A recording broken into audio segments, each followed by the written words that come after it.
Well, good afternoon, everybody, and welcome to this afternoon's webinar session. I'm absolutely delighted to see so many people have come to the session, and I'm not surprised because the topic is incredibly interesting, but it's also incredibly challenging. And I'm delighted to welcome our three panel speakers today who bring a wealth of experience and knowledge to the topic, and also bring some really interesting information about a new partnership that's being formed between the SFHA, between Changeworks and Warmworks. And we're joined today from a panel perspective by Sally Thomas, the Chief Executive of the SFHA, by Teresa Bray, the Chief Executive of Changeworks, and by Ross Armstrong, the Managing Director of Warmworks. And they're going to talk us through a little bit about the partnership, but no doubt also touch on wider sector issues in terms of our overall journey to net zero, how does EASH2 play into that now, and the changes that will need to be made as we accommodate these different targets. And it seems a very strange thing to say in the context of the last 12 to 18 months where the pandemic has really been something which we've all had to react and adapt all of our organisations to, sometimes on a daily basis. But really the climate emergency is something which I personally believe is fundamentally going to change how we have to work as a sector. And in a really positive way, because I think we can make some huge strides in terms of supporting the Scottish Government's agenda to take the whole country to a net zero position.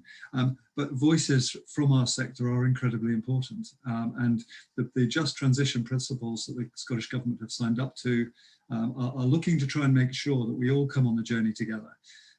But from our perspective, we are responsible for looking after the homes and families and lives of many of Scotland's most vulnerable people. And these are people that we need to protect as part of that journey. So not only do we need to understand how we move our organisations and our homes to a net zero basis, we need to understand and protect some of the people, if not all of the people, in fact, that live in our homes. So incredibly powerful topic, incredibly difficult in some levels in terms of some of the technical knowledge, but what a great challenge to have, because I think we can genuinely make a massive impact. And that's why I think sessions like this are so important, and the timing is absolutely perfect for them. In terms of some just bits of background and housekeeping, the session is being recorded. So this will go onto the SFHA's website after the webinar is complete. But secondly, and probably more importantly, I really want to try and see if we can get questions from you to our panel speakers. It's a great opportunity to ask these sector specialists directly the questions that are on your mind. So I would encourage you all to really take advantage of that today. It's a great opportunity to do that. The way to do that is there's a question and answer button at the bottom of your screen. If you press that and you put your questions in there, I'll do my best to firstly find them, and then secondly ask them in some sensible order. Please do use that. There is a chat function as well, just for wider conversation with all of us here, and I will do my best, as I say, to navigate the question and answer sessions. The way we'll run it is we'll run through each of the presentations first, and then we'll go to question and answers rather than trying to do it individually, because it'll give everyone a little bit of time to digest what they hear. So I hope you enjoy it, and I'll hand over first up to Sally Thomas.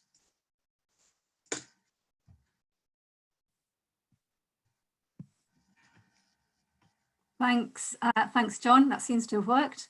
I'm going to do a very short kind of introduction to the research that's behind this session today, and the background to the partnership that we're launching, and then hand over to Teresa and Ross, because they can both speak much more knowledgeably, much more eloquently about climate change, energy efficiency, all of that than I can. And can talk about the benefits to all of you and all the rest of our members about the partnership that we're launching. So by way of introduction, we know that for our members, the top three issues now, and I think probably for many years to come, are going to be delivering homes, both new ones and existing ones, keeping them all in good order, the existing ones, and building energy efficient, zero carbon ones for the future. Tackling poverty and inequality, and climate change. And we also know that members need the right conditions and circumstances to be able to step up to those challenges in terms of funding, legislation, regulation, compliance, resources, capacity, all that stuff. So to bring about the changes and improvements that we need in those 3 priority areas, but also many more. And each is particularly important, not only as a step in the climate change journey, but also in tackling poverty. So it has a kind of dual function, or it tries to have a dual function. And I'll get back to the tries in a minute when I talk a bit more about the outcomes of the research. The research on ISH2 came out of increasing member concern about it, having done ISH1, the original ISH, and coming on to ISH2. There was lots of experience and expertise around about implementing the first round of ISH, but increasing concern about, on the back of some of that, and in looking at the conditions and the circumstances for ISH2. How it's calculated, the cost, the technical barriers, the measurement methods, the timescales, and a lot more. So we commissioned Changeworks to carry out detailed research to find out what these concerns amounted to in detail, and what was the situation that we're actually looking at in terms of being able to implement ISH2 or not, as the case may be. What's the current position, the scale of the challenge ahead? Well, I'm not sure quite what's happened to Sally there, but she seems to have frozen completely on my screen. So I think there must be a technical hitch at Sally's end. So what I might do quickly, Teresa, if you wouldn't mind, is hand over to yourself, and hopefully Sally will be able to rejoin us as soon as she gets her connection back. So perhaps I could just hand over to you, and as I say, hopefully Sally will reappear in the next few minutes. Okay. I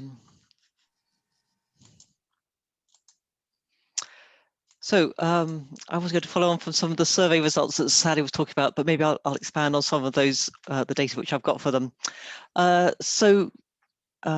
Thank you very much for inviting me to take part today.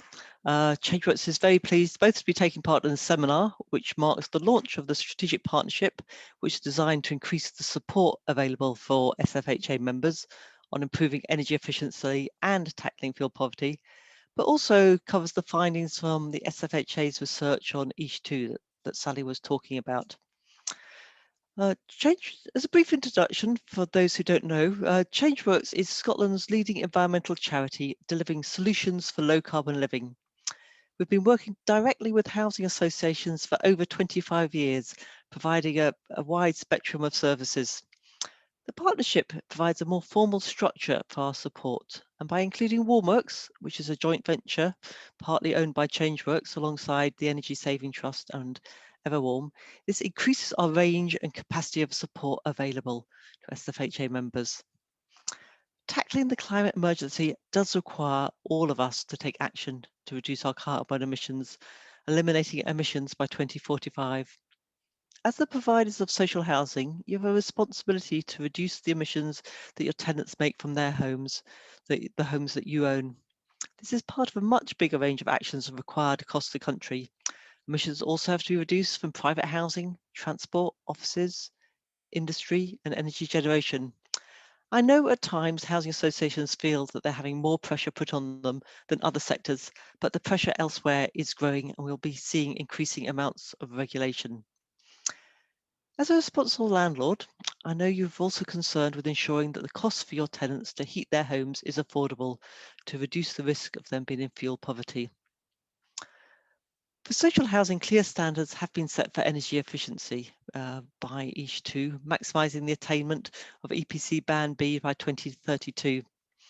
The research commissioned by the SFHA has gathered feedback on achieving both ISH and ISH2 standards and carry out desktop analysis on the scale of the challenge. Some of the highlights of the survey as follows.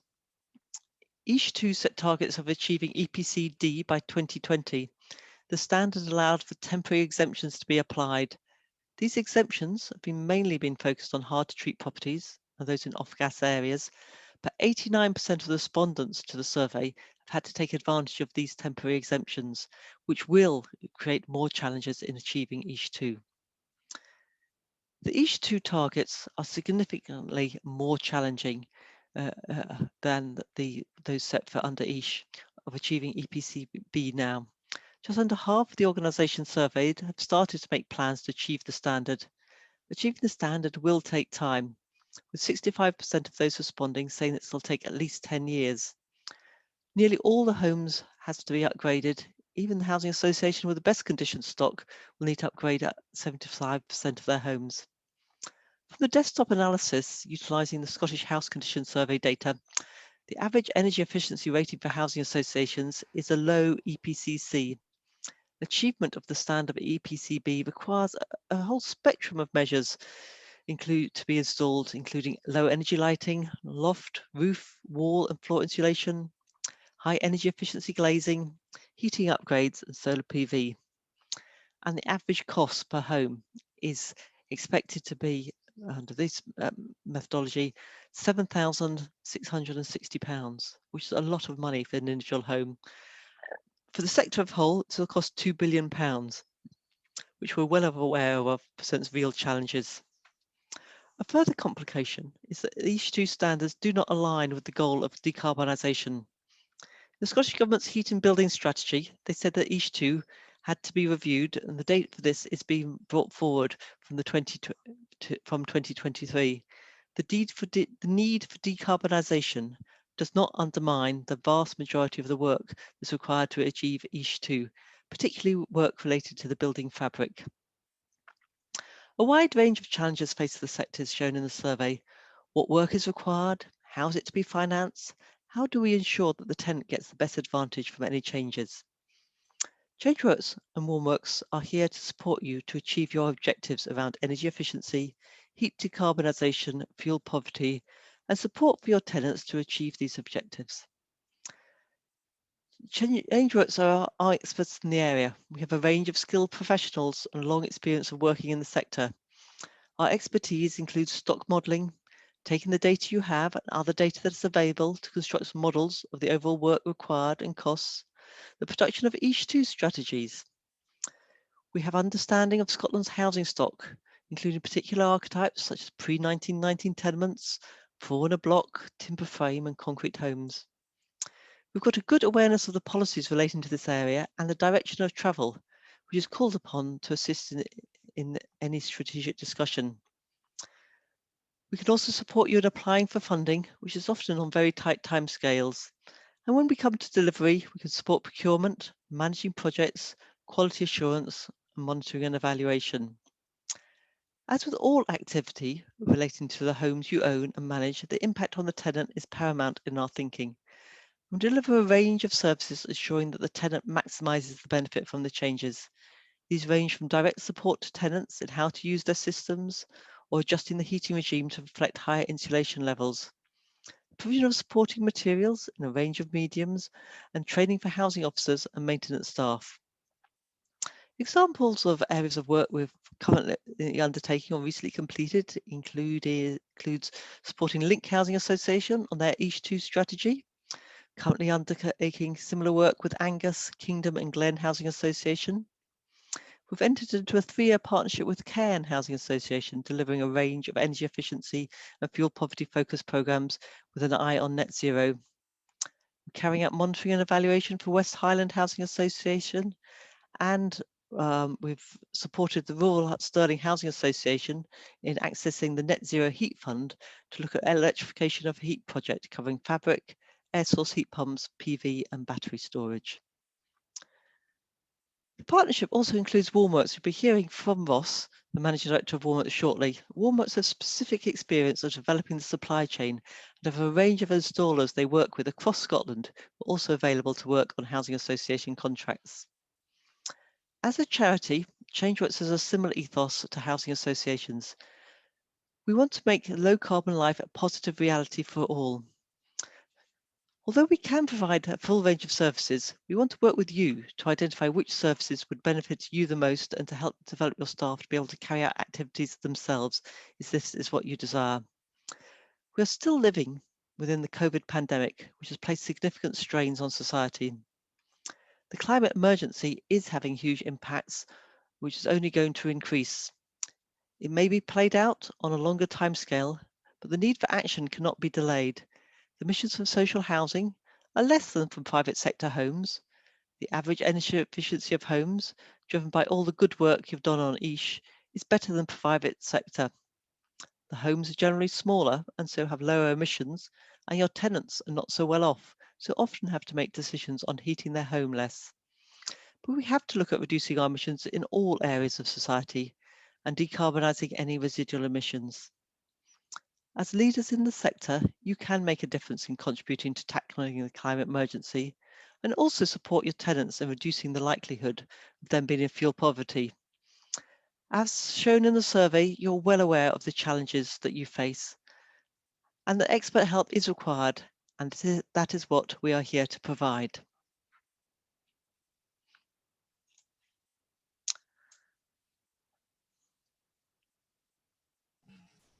Well, that's great. Thanks very much, Teresa, and thank you for stepping in at very short notice as Sally exited her webinar rather rapidly. But I'm delighted to say Sally is back, and I think Sally, perhaps I could just hand back to you to pick up where you left off in your introductory comments, Sally. Yeah. Sorry about that, everyone. Just a momentary internet interruption, which would happen now, wouldn't it? But anyway, so back on course. I can't even remember where I finished. It was such a shock and horror, the internet going off. So I'll assume that I'm not going to repeat much of what Teresa said. Hopefully, not very much at all. And if I do, just forgive me. And we can move on to questions and discussion that much sooner. So I think where I was saying that the research showed that the concerns that we were hearing from members were really well-based and well-founded, because I think, as Teresa said, there were findings of the report which proved with hard evidence and data that EISH would cost RSLs around £2 billion and have a very modest impact on reducing energy use or driving down fuel poverty for only about 38% to 29%, which is something but not enough.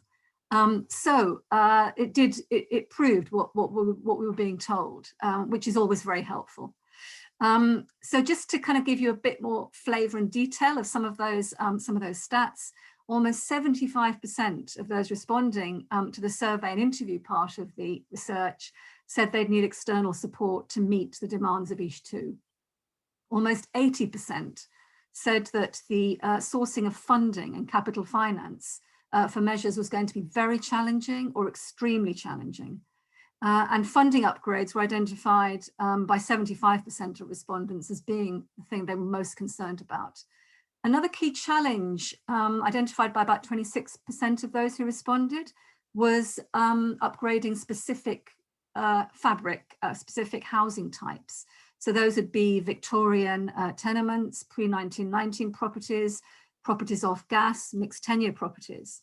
And those, that the kind of diversity of the property type in Scotland means that there are very many diverse properties, and every one of them has its own particular problems and issues, but including being listed, conservation areas, even World Heritage sites.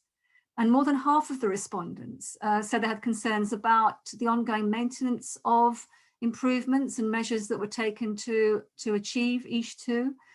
Key concerns included the lack of skilled and available workers to do that, contractors, as well as the cost. The data modelling part of the work, which continued on from the survey and interview part, showed that working towards the proposed EISH2 target of EPC band B would cost around 2 billion, which is the figures we've been talking about already. And even then, only 41% of the stock would meet the proposed target rating because of the issues that I've talked about, and the impact on fuel poverty would be limited. And there was also a caution that the modelling was based on EPCs, so it was an estimate only. The true cost could be greater and doesn't yet account for the need to move to decarbonised heating systems. So lots of concerning evidence and data, but evidence and data that's really helpful to understand what we've got to do to achieve the solutions that we need. As John said, this is a huge challenge and could sink us if we let it, but we can't let it, because this issue is one for our generation to solve, or at least start to solve. So we don't hand on to future generations a complete mess, or more of a mess than we've got at the moment in terms of climate change. So we're really keen to find a solution to these challenges, so our members can continue to do great work and to increase energy efficiency, tackle fuel poverty, and make strides on net zero carbon and climate change targets. So we're calling on the Scottish Government to carry out an urgent and comprehensive review of EIS2 and to work with us to ensure there's capital investment available for the energy efficiency and decarbonisation that we need to do, and that it's structured in line with the needs of the sector, and it doesn't increase the debt of the sector and put pressure on rents accordingly. So a lot to think about, a lot to do, and big discussions and negotiations and solutions to find in real terms yet. More broadly, I mean, as you all know, Scottish Government has recently published both the draft Heat and Building Strategy, Housing to 2040, and both outline the need to improve the energy efficiency and ongoing decarbonisation of homes. I've been co-chairing the Zero Emissions in Social Housing Task Force with Aubrey Fawcett, who's Chief Executive in Inverclyde Council, to look at how we can achieve changes across the social housing sector, local authorities and housing associations. And we're currently coming to the final part of our work and developing the final report with recommendations to government, which will include everything we've talked about in terms of EIS2 and a review of the whole system. So putting all this together highlights the need for further practical support and guidance, as well as everything else that we need to do. And having worked with Changeworks and Warmworks in the past and on the research, we were aware of the level of expertise they could offer and the real benefits in developing the relationship further. So really delighted that we're going to be working with them, and that offer is available to tenants through the partnership arrangement to support all our members on improving energy efficiency and tackling fuel poverty in particular. It's going to be a high level and visible work stream for all our members, ensuring ongoing support and guidance, and critically will be informed by members. So it's not just something that will roll out and not change despite what members might tell us or how they might find it going and what they need or don't need as part of it, but we'll be very much flexible to accommodate those needs as we go forward. So that's all I wanted to say. I hope I haven't repeated too much. And I'll hand back to John, who I think is going to introduce Ross. Thanks, Sally. I know you managed to not repeat anything, which is remarkable. So well done, and well done for making it through to the end of that time without further internet catastrophe. And before we have it again, I think I'll hand straight to Ross from Warmworks. Ross, over to you. Great. Thanks, John. Thanks, Sally and Teresa. It's great to have the opportunity to talk to everyone today and launch the partnership that we put together with Changeworks and SFHA. So I will try and pick up from where Teresa and Sally have left off, give a bit of a background as to Warmworks, what our role is, and you know what we can bring to the partnership, what we can offer, and then hopefully just conclude with a few things for people to think about and prompt some questions. So a lot of people will be familiar with Warmworks, but not necessarily everyone. So I will do a kind of very quick overview as to what we're all about and where we come in. So Warmworks was set up in 2015 as a joint venture. As Teresa said, Changeworks are one of our joint venture partners. We are also have Energy Saving Trust and Everwarm as our other joint venture partners. And we were set up specifically with the remit of managing the Scottish Government's national fuel poverty programme, Warmer Homes Scotland. So it's £224 million energy efficiency retrofit programme that's designed specifically to target homes that are in or at risk of fuel poverty. And our role as managing agent really is to manage the customer journey end to end on the Scottish Government's behalf. So we pick up the point of referral, and we carry out retrofit assessments, energy performance certificates to identify what work needs to be done in people's homes. We have a supply chain of 24 local registered installers, and I'll talk about as we get into this who they manage the installations on a subcontracted basis. We quality inspect 100% of the work that's undertaken, and we also undertake customer feedback analysis and satisfaction evaluation work at the back of the process. So yeah, our job is really to, I guess, ensure on the Scottish Government's behalf that we can manage the process in a seamless way and keep customers happy, informed and engaged throughout the process of getting work done in their home.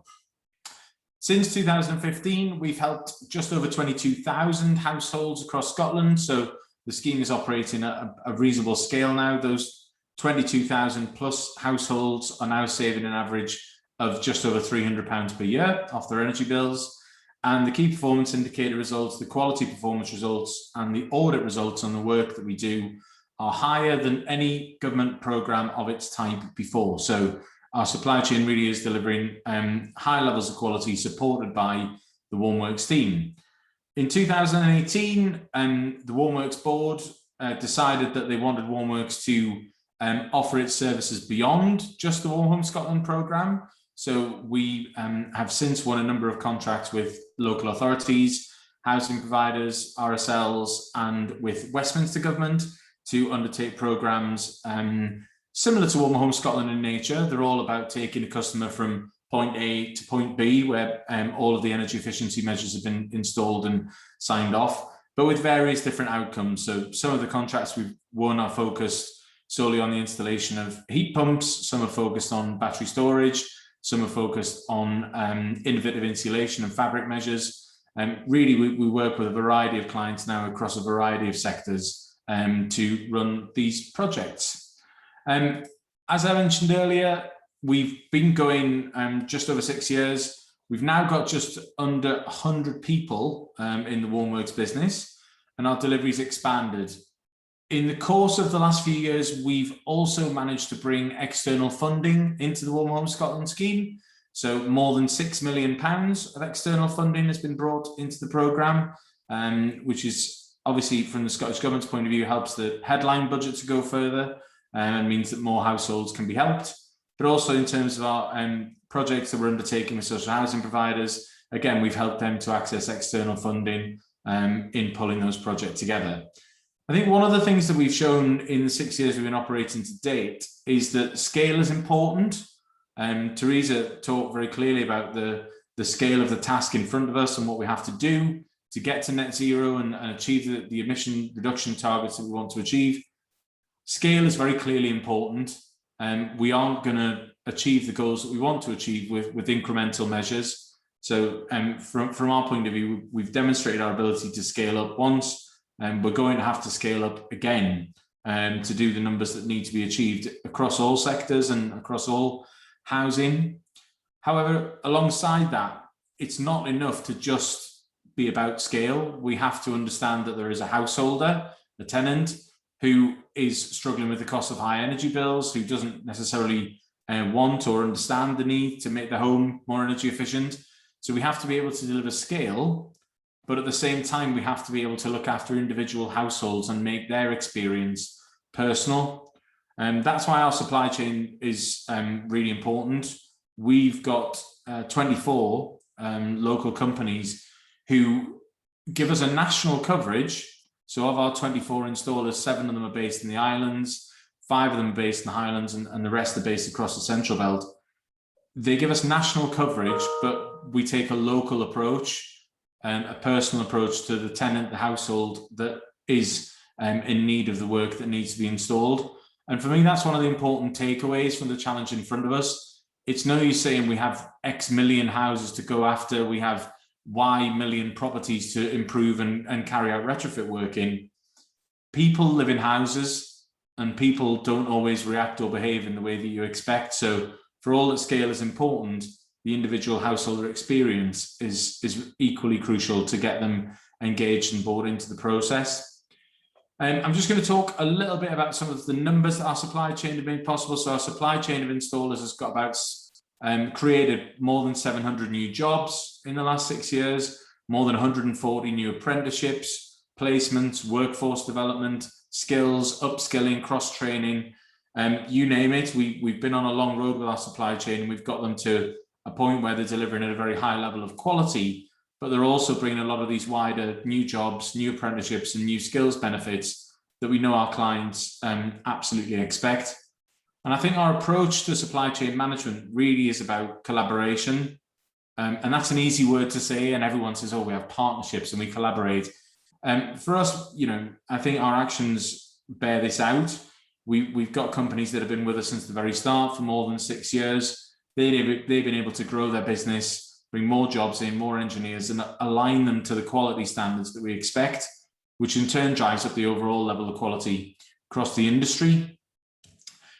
So if 22,000 households have been helped and 700 jobs have been created and all the rest of it, then I think I would assess where we stand now as having done a good job so far, and what we've done so far has worked well. But I think we're at a point in time. I mean, Teresa talked about the challenge, and Sally talked about what the research is telling us for each two. We're at a point in time now where a step change is imminent. We've spent probably large parts of the last few years swapping out gas boilers, swapping out existing fuel types, and putting in conventional insulation. The journey to 2032 and beyond is not going to be about gas boilers and insulation. It's going to be about technological change. So we know that low carbon heating is going to become the norm rather than an optional. We know that's going to happen. That will bring with it behavioral change. It will bring with it householder mindset change. It will bring broader societal change that we'll all have to get to grips with. For Warmworks, our mission is always going to be about, and Sally talked about the just transition at the start, our mission is always going to be about trying to help people make that change, potentially substantial change, who can't do it by themselves. And it's all very well talking about, we need to tackle fuel poverty and we need to do the low carbon bit. These things can be done together, but they have to be done in a way that recognises the individual needs of fuel poor households. And one size does not fit all when it comes to fuel poverty. No two fuel poor homes are ever the same, and no tenants are ever the same. I think everyone on this call understands that even better than I do. Tenants can live on the same street, be in the same family, but their needs, their approach, and what you have to factor into helping them can be very, very different. And we think that's an important element of tackling the transition. So I'll just finish on 2 points really in terms of what we see that transition as being about. The first part of it is about supply chain development. So we've got to have all of these companies that we've worked with that spend a lot of time changing out gas boilers and being about gas heating. We've got to have them ready, upskilled and good to go as MCS accredited low carbon heating providers who can deliver the right quality of service to vulnerable tenants. The questions for the supply chain in 2026 will be very different to those in 2021. And we've got to support the supply chain through that process. But we also don't need to over-engineer the process of change in the supply chain. My view is that if you build it, they will come. We just have to give them the longevity, the security of tenure, and the confidence to invest in what we're asking them to deliver. If we create the right framework, we will develop the supply chain and take it with us on the journey to low carbon retrofit solutions. And then the last thing I just want to touch on is the priorities ahead for customers and tenants. One of the things that was quite revealing that came into us last week, actually, so it's fresh in my mind, that's why I mentioned it, is an 80-year-old tenant rang us up who's had an air source heat pump installed. And she says, oh, well, I've got all of the literature you gave me. I've heard what all the guys told me, but I feel like someone's installed a spaceship in my kitchen, because the process of managing the controls, the process of understanding the system, when to use it, how hot it gets, and all the rest of it, she needed that additional help, support, wraparound care in terms of adapting to the new technologies that have been installed. We can't just assume that people in fuel poverty are guinea pigs, that we can just put this new technology in and it'll be fine. What Warmworks has built its reputation on providing is that wraparound care through the installation process and after the installation process, to make sure that what gets installed isn't just an ornament, but actually a very effective piece of technology that people are able to optimize and get the most out of. Technologies are only part of the solution. The realities of tenants' lives and the realities of people who live in fuel poverty and what they face in their lives are even more important than the technology themselves. So the process of marrying that up and making sure that we take people with us is the most important element of what we're all going to face over the next 10 to 15 years. Unless we take people with us, and by that we mean all people in all sectors, there will be no just transition. There will be a segmented approach that leaves people behind and ultimately falls flat. So yeah, that's about our approach. That's what we see as our priorities. And I am happy to leave it there and take any questions, John. Well, thank you very much, Ross. And I might invite the panelists just to come back onto video now. So firstly, thank you to our speakers. Incredible breadth of information there. And I suppose most strikingly, you can see a very powerful story, can't you? So if you look from what Sally's talked us through in terms of some of the data, the analysis of where we are, some of the information on houses and how it impacts people in terms of fuel poverty, through what Teresa's talked about in terms of the very challenging, very difficult work that Changeworks do in terms of individual portfolios, how do they work, through to what Ross is talking about, which is the impact it can have on the whole of Scotland, be it the economy or the tenants' lives. You can begin to see in a very, very kind of very comprehensive but very quick way how much impact and how important this topic actually is. And I suppose perhaps I'm overly optimistic, but I see some amazing opportunities that can come from this. And I think Sally's report showed quite how good we have been as a sector in embracing these types of challenges before. So I think there's a lot of challenges there, but I do think we are really well placed as a sector to take those up and to really make a very positive journey forward. In terms of a couple of questions that have been coming through, I suppose the first one is maybe the big one for a lot of us, and perhaps is for all the panelists really. It's when you look at it from a sort of standing start, as a lot of us are doing at the moment, and you look at some of the big interdependencies, be that will hydrogen come, will there be changes in the gas pricing, electric pricing, where should we begin? As housing associations, what is step one that we can be taking now, confident that we won't take a step that you then find you have to wind back from? I don't know who wants to go first on that, or if you'll turn your cameras off and decide not to watch. I'll try. I'll go first. I'm not going to pretend I'm going to be able to answer that completely, because I don't think there is a complete or guaranteed answer at the moment. One of the things we've been talking about on the ZEST group, the Zero Emissions in Social Housing Task Force, is that we need a route map. And we need, kind of chronological, milestone-based kind of journey, a map, if you like, that can give us some sense of, a beginning, middle, and end. But I think we also have to acknowledge that this is going to be really messy, and that there's going to be quite a lot of failure, and there's a lot of risk involved, and we're not going to get everything right. I mean, we haven't so far. We most of us know that air source heat pumps work in some situations and not others, that already they're being taken out of places they've been put into because they don't work and alternatives found.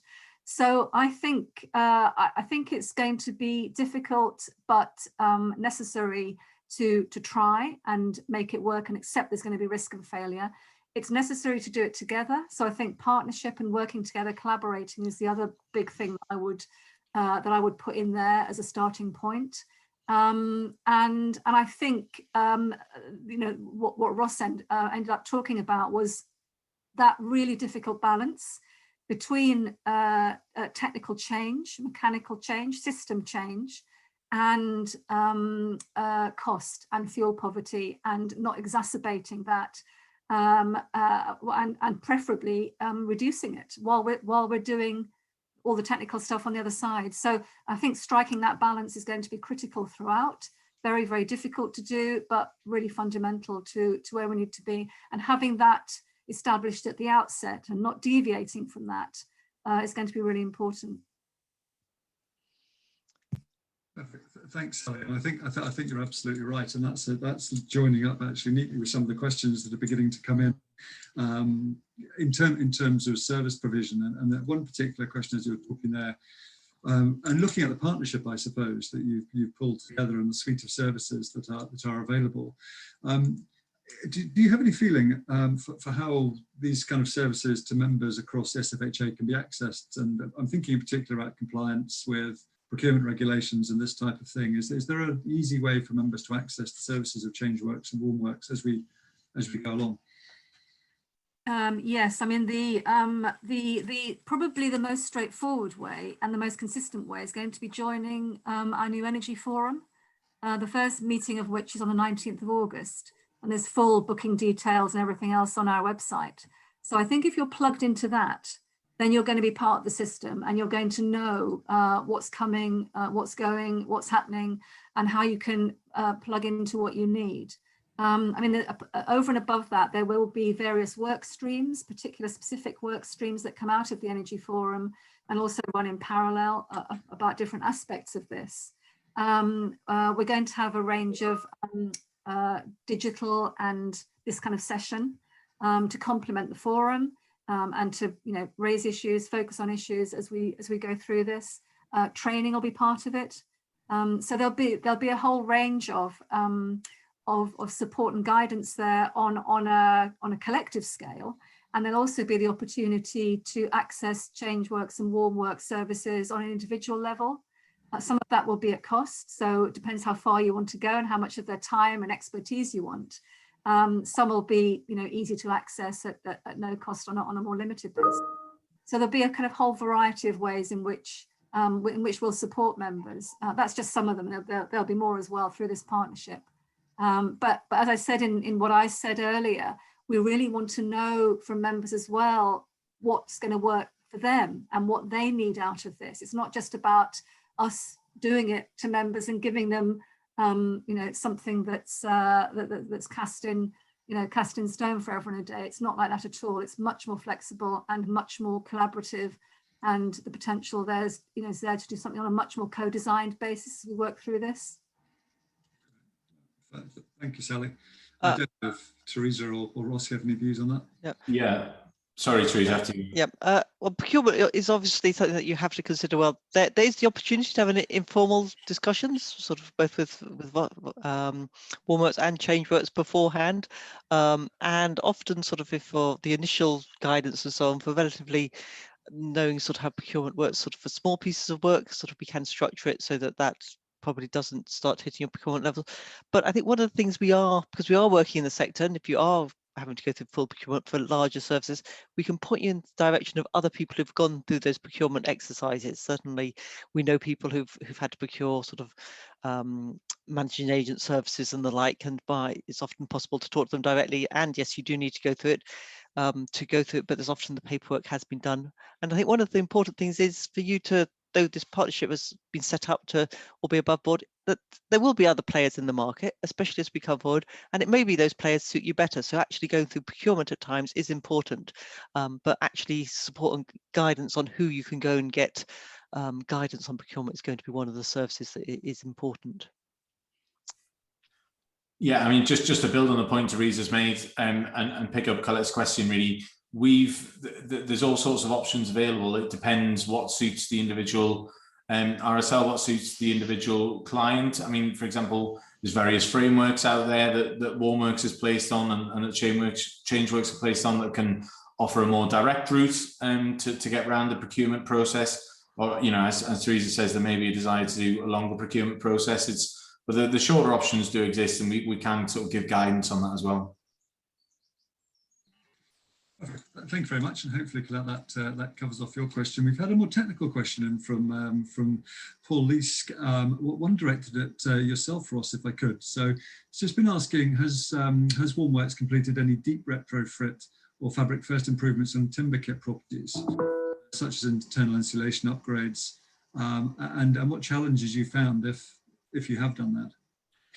So timber frame properties, we have done some timber frame properties. Paul, we haven't done deep retrofit in timber frame properties. It's very much been working with what we've been able to do within the context of individual properties. If it's okay, rather than kind of go too far into the recesses of my memory as to exactly what we did, if I can pick that up with colleagues and possibly come back to Paul offline with some more information about those projects, that would be better than me getting it wrong, frankly. An excellent sidestep, Ross. Well done. That's always to be applauded on these. But perhaps I could ask another question now as well. And it comes from a slightly technical question, albeit from myself, which has no basis in technical knowledge. So my understanding at the moment is that we have targets which we're regulated as a sector to drive towards, and we've got net zero. And there are circumstances now when delivering on each 2 targets can pull you away from a net zero end goal.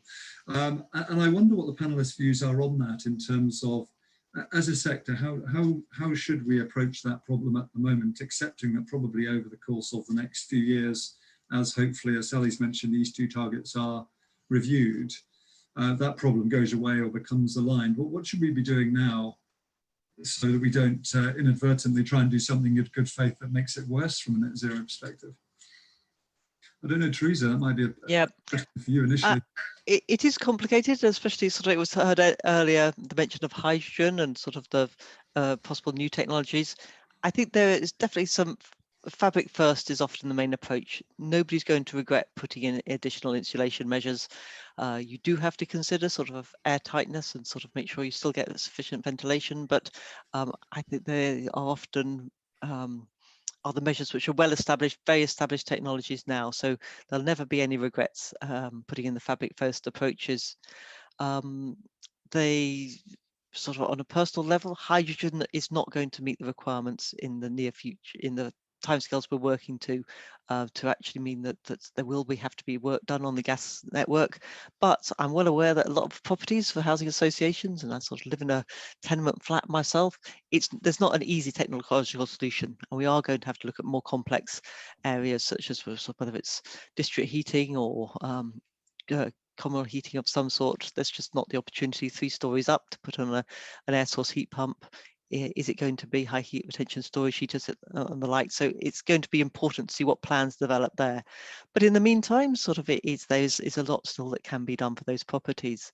It was good to hear Sally mention about those trials of new technology. We're going to have to be very open about sharing both our successes and also our failures. And that's one of the important things about the forum has been set up, sort of that there are new technologies coming along, and it's good for these to be trials, but it has got to be recognised that it is a trial and not everything will work. So we do have to share those that work well, have been successful, and those that are not. I think particularly when we're looking at when is it appropriate to put in different technologies, there's some such as that it's just not going to be appropriate. And we got to recognise that people live in those homes. Moving to a air source heat pump, it actually does suit a lot of people, but if people are used to living in much more confined conditions and haven't got the space to it, storage heaters have a role, but it's going to be smart storage heaters, and there will be developments there under sort of smarter networks, heat networks are going to be developed that we were going to want to ensure that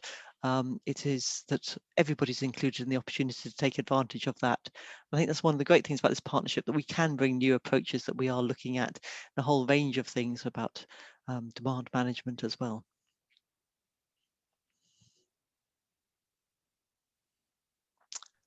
You're on mute, John. Sorry, I was muting myself. Sorry, Ross, I'm just wondering if you had any views on that conundrum as well. Useful guidance from Teresa on Fabric First sounds eminently sensible to me as a non-technical specialist in almost buying a window of time for some of these wider regulations to come together. Would that be broadly your thoughts as well? Yeah, no, I mean, fully support what Teresa said, really, that there are lots of no regrets measures that can just be done now. And there would be no kind of, good basis for not doing them. I think on the point about technologies, we've done a lot of work with heat pumps in the last 2 or 3 years. We'll probably install close to 1,000 heat pumps over the next 12 months. So I'm a kind of firm advocate that in the right property with the right advice and the right aftercare and support around it, a heat pump is going to be a massive part of the drive towards low carbon heating and tackling fuel poverty in a sustainable way over the next few years. So for all, I wouldn't kind of say one technology is going to be a panacea or a silver bullet. I think, the experience that we're getting with heat pumps at the moment, that, we're fitting models now that are ultra quiet. We have no issues with the noise levels. We have no issues with the operability of them. We installed half a dozen heat pumps in an area in the end of February that went down to -18 when we had a cold snap. So lots of the old kind of reasons for undermining heat pumps, I think, are starting to fall away. But for all of that, just to reiterate what I said in my remarks earlier, a heat pump by itself is just a product. It's just a box with some clever things in it. You have to support the tenant in the home and make sure that they can use it properly and have the right fabric wrapped around it to get the most out of it. But I think that combination is going to become increasingly just a thing that we should just be getting on with, rather than this kind of navel gazing for 5 to 10 years for some sort of spaceship to come in that's going to do it all at once. You know, I think a lot of the technological solutions are there. They've just got to be pieced together in a way that looks after tenants and puts them at the heart of the change process. Okay, thanks, Ross. And I'll put my pen through wait for the spaceship, which was a big part of Link's business plan until you said that, so we can take that off. But you did touch on another important point, Ross, which I'm keen to come back to you on as well, which I think is very much at the heart of a lot of our concerns, is probably the wrong word, but awareness in the sector, which is the fuel poverty versus net zero discussions. And so on one side you have lots of cost, and the other side you have tenants who are, by almost implication, some of the people who can afford, at least in society, to pay for these costs. But I think you mentioned in your opening introduction that you'd seen and you felt that these weren't necessarily completely incompatible. I was wondering if you might be able to expand on that, because that'd be really helpful to hear a bit about that. It's a genuine concern in the sector, I think, at the moment, that there is a bit of a clash between those two sort of fundamental principles. Yeah, I mean, it's a good point. I think at the headline level, they should be entirely compatible. People who need to save money off their bills the most should be able to benefit from packages of improvements that maximize those savings. And the more improvements we put in, the more we lower emissions and help people go to genuine zero carbon homes in a sustainable way. I recognize, though, that for RSLs, the challenge is not necessarily one about do they work in principle, but do they work in practice? About if there's a significant capital cost, that cost has got to be met. And you can't have this vicious circle of passing the cost on to the people who can least afford to pay for it through the form of increased rent. It's no good taking people out of fuel poverty on the bill side and then putting them into fuel poverty on the income side. So I think that's why there's elements of the research that has come out that talks about the average spend per property, that makes clear there's a very, very significant capital spend ahead. And then that starts to become a question for government about, you know, how far the government wants to support the capital gap versus, you know, potentially causing problems for tenants if it's passed on. So yeah, I guess they're entirely compatible in principle, but the capital costs in practice will need, that's where the devil will be in the detail, just unpicking that, and government has a role to play in that. Yeah, and I think you're right, Ross and Sally. It might be something you could kind of add to in terms of, I know you've had a lot of discussions with the Scottish Government in particular on this point, and I think they're very aware of it, would be my observation, if not with all the answers yet, but interested in your thoughts on. Yeah, no, I mean, that what Ross has said is exactly right. It's a guiding principle, and it's an easy and simple one to talk about, to write about, to say. But it's a much harder one to achieve in practice, and Ross is right. There is a gap to be filled, and that's the simplest way of putting it. There's a gap to be filled between the cost that the new technology is going to be, and the ongoing cost, the capital cost and the ongoing cost, and keeping tenants in a place where their rent, their household costs are affordable, and none of those costs being increased unduly by the capital and maintenance costs of the new technology. And at the moment, I think we're in that kind of hopeful, wishful thinking space of somewhere out there's a pot of money or a magic money tree or some way of filling that gap, which isn't about public money, government money. It isn't about housing associations finding the money, but actually it probably is. Unless someone, is going to come up with something which none of us have heard about yet suddenly, which is unlikely. I think the honest truth is that gap is going to have to be mostly filled by public money, by government, and in part, obviously, by housing associations to the extent that they can. And again, with respect to kind of borrowing requirements and debt, and also not putting the burden on tenants. So there are no magic solutions to this, although I think the further we go through it, there will be solutions that we don't know yet that may help in this regard, but they won't solve the problem completely. Thanks, Sally. Well, I might leave Magic Money Tree as tentatively on my plan in that case, if that's still out there somewhere. I'm just conscious of a little bit of time, and one of the things you mentioned, Sally, which apologies if I've completely missed this and everyone knows about it, but you mentioned the new energy forum that SFHA is setting up. Do you want to perhaps just give us the 30-second summary of what that forum is for, just so people are aware of it on the call? Yeah, so we have a number, I mean, members will know we have a number of forums running at SFHA about different aspects of housing association work, for everything from housing management to finance to domestic abuse and a whole range of other issues. And we're setting up a new one on energy, precisely to provide a focus for members to come together around this agenda. And for Teresa and Ross and their colleagues to use it as an opportunity to come and see members, meet them, talk to them, hear from them, and understand what the issues are. So the first one of, as I said, the first one of those will be on 19th of August. So please sign up for it if you can, or ask colleagues to, and all the information is on the website. And that will be a continuous standing forum, which will keep going certainly as long as members need us to. And I would imagine that will be for a long, long time yet. And then, you know, from that will undoubtedly come further discussions, further groups, further meetings, and events and sessions like this that will be planned into the annual schedule. So it's very much an opportunity to really coalesce around the energy efficiency and net zero carbon agenda, and be able to do that together to get the breadth of all the intelligence and experience out there. And most particularly with Warmworks and Changeworks being an expert lead part of that. Well, that wasn't quite 30 seconds, Sally, but we'll let you, that was fine, but very useful. And I think that forum will undoubtedly be valuable going forward. There's no question, especially with the likes of Ross and Teresa's expertise on it as well. So that's fantastic. Well, look, it's about 2 minutes to 3. So I think it's probably worth us just wrapping up there. So all I would like to say is to the speakers in particular, thank you so much for your time today. Fascinating topic and some really interesting introductions from yourselves and responses to the questions. I hope you're happy with me to say to everybody who's attended the webinar, I'm sure that Ross and Teresa in particular would have no problem with anybody contacting them directly to discuss any matters further that do come up, or indeed answering any questions that you might think of after the session.